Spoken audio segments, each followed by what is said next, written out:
So right now I want to give you some tips here that are going to help you have success with media buying. So the first thing you want to do is start small.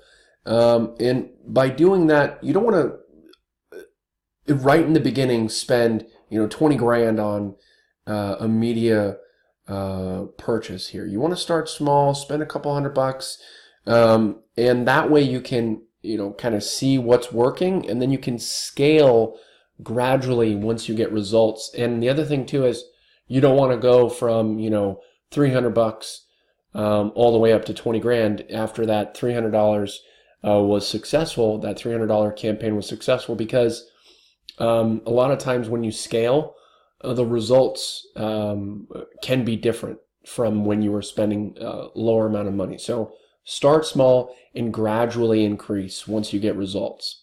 The next thing too is you need to focus on having your ad, and this holds true for not just media buying, but if you're doing Facebook ads or Google ads, but including the media buying, your ad needs to look similar and have similar language to your landing page, because the worst is when you have an ad, and maybe it'll get people's attention and maybe it'll get people to click on it, but then when they click on it and then they actually see your landing page, they're like, oh, that wasn't what I was expecting.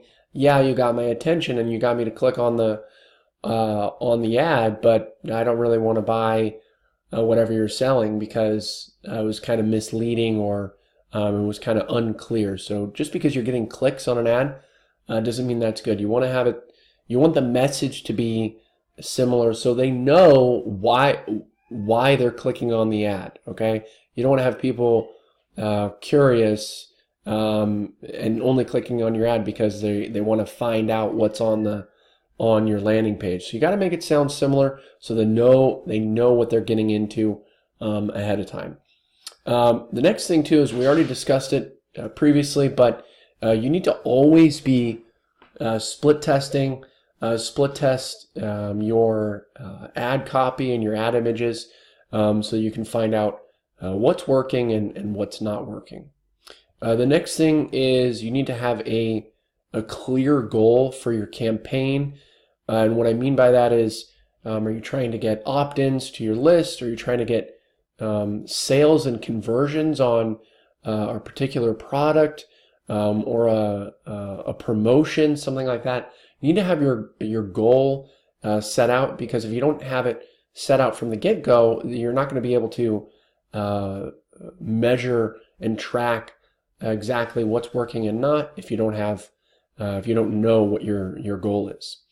The last thing here that I want to touch on is the amount of money that you spend on your media can be the difference between a successful campaign and a failed campaign. And I kind of talked about it a little bit earlier, but we'll go into more detail later on in the lesson, is that you need to be careful with how much you're spending on buying this media, and definitely do not be afraid to negotiate. They're in the money-making business just as much as you are, so you guys both need to come to an agreement that works for both of you. And you need to get your ad spend or your media buying spend down as much as possible, because again, that can really make the difference.